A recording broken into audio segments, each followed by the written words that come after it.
Hast du Lust auf 3 geniale Ideen rund um Erdbeeren, süß, praktisch und nachhaltig? Ich hatte jetzt für das erste Rezept noch ein paar Reste Erdbeeren im Kühlschrank. Also den Strunk, so ein paar matschige Erdbeeren, die es nicht auf den Kuchen geschafft haben, aber immer noch zu schade zum Wegwerfen. Also habe ich jetzt richtig leckere Rezepte, wo ihr auch so etwas benutzen könnt. Gebt dazu noch ein bisschen Vanillemark und gleich die Schote mit hinzu. Und bei dem klassischen Sirup gehört einfach Kristallzucker hinzu. Ihr könnt selbstverständlich auch Alternativen verwenden. Ich zeige euch jetzt die klassische Variante. Falls ihr euch da noch was anderes wünscht, schreibt es mir bitte gerne in die Kommentare. Da lasse ich mir bestimmt noch mal was einfallen. So, das Ganze wird mit Wasser aufgefüllt und dann ordentlich aufgekocht, damit der ganze Geschmack von den Erdbeeren oder Erdbeerresten, ihr könnt auch natürlich normale Erdbeeren verwenden, dann in den Sirup hineingehen. Lasst das dann abkühlen und gießt es dann eben ab, beziehungsweise durch ein Sieb. Das genaue Rezept findet ihr wie immer unten in der Beschreibung. Es kommt aber auch noch mal zum Schluss in chronologischer Reihenfolge. Dann einfach kurz das Video pausieren, dann könnt ihr euch einen Screenshot davon machen. So, und ich kann euch sehr empfehlen, die Früchte auf jeden Fall in den Kompost zu geben. Ihr tut den kleinen Tieren wirklich was Gutes. Die lieben das. Ich hatte ja, viele von euch wissen das gar nicht, ich hatte früher mehrere Wurmfarmen. Die stehen da total drauf. Aber Achtung, die Vanilleschote. Die nicht wegwerfen, kurz abwaschen und dann in euer Vanilleextrakt geben oder trocknen und mit Zucker mischen. Kurz den fertigen gesiebten Sirup nochmal aufkochen und dann in saubere Flaschen heiß einfüllen. Und schon könnt ihr den Sirup genießen. Wichtig, eine angefangene Flasche, die dann bitte im Kühlschrank lagern. Ansonsten ist der Sirup ewig sonst haltbar. Und dann könnt ihr ihn mit ordentlich Wasser schön genießen. Kommen wir schon direkt zum zweiten Rezept. Auch hier könnt ihr entweder frische Erdbeeren oder auch die Erdbeerreste verwenden. Ich versuche euch auf meinem Kanal nicht nur was zur Fermentation zu zeigen, sondern auch so ein bisschen was Nachhaltiges, dass man auch solche Sachen nehmen kann, um wirklich was Leckeres zu zaubern. Und das sieht so schon nicht mehr so lecker aus, aber die sind noch völlig in Ordnung. Ich hatte am Vortag da auch einen Kuchen gemacht. Das Ganze fülle ich in ein sauberes Glas. Auch das Equipment verlinke ich euch natürlich unten in der Beschreibung. Und das wird nun mit ordentlichem Alkohol aufgefüllt, der mindestens 40% Volumen hat. Also ich habe jetzt hier Wodka genommen, gieße das Ganze auf.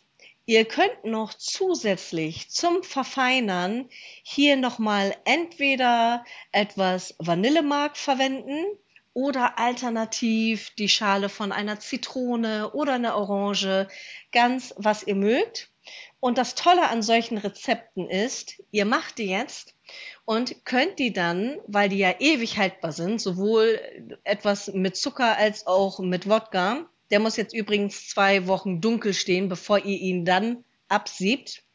Solche Sachen könnt ihr auch ganz wunderbar schon jetzt vorbereiten und dann im Winter zur Weihnachtszeit verschenken.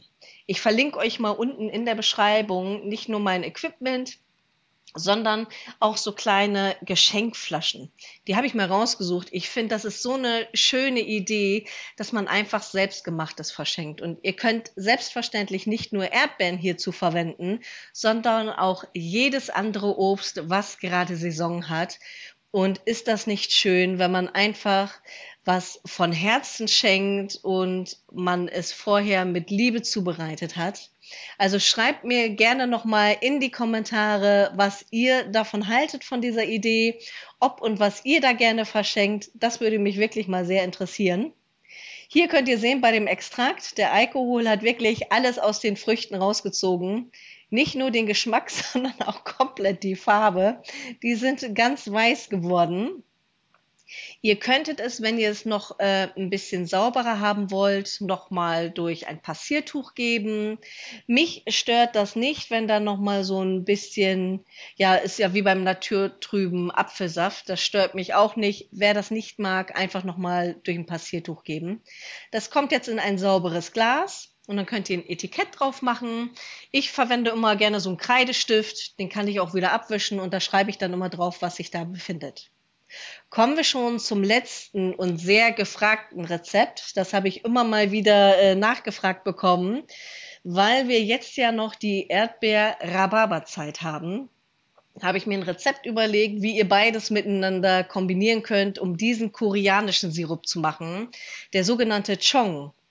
Und da ist es ganz wichtig, aufgrund der Oxalsäure in dem Rhabarber, dass ihr den nur in dem Verhältnis macht, wie ich euch in dem Rezept reingeschrieben habe.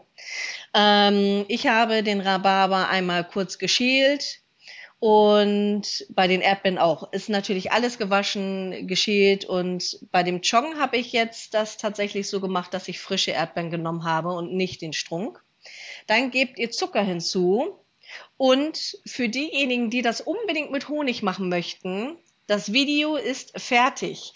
Ich habe es nur noch nicht geschafft, das fertig zuzuschneiden und hochzuladen. Ich bin dran, es kommt demnächst. Also ich bitte euch noch um Geduld, es ist in Arbeit.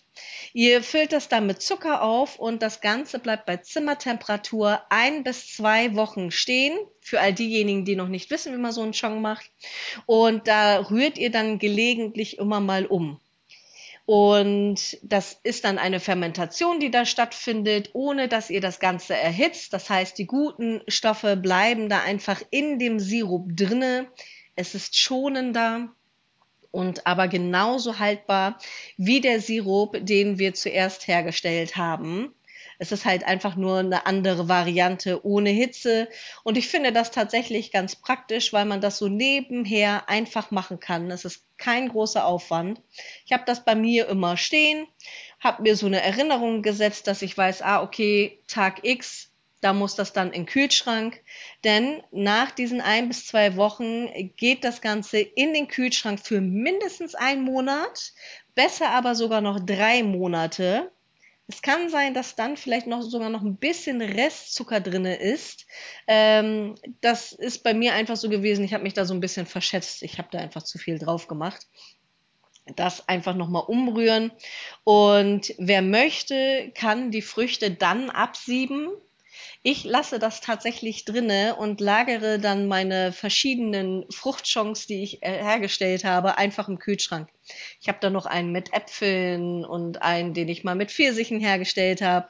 In diesen Videos sehen wir uns schon wieder. Ich freue mich sehr auf euch und sende euch ganz liebe und herzliche Grüße. Eure Emma.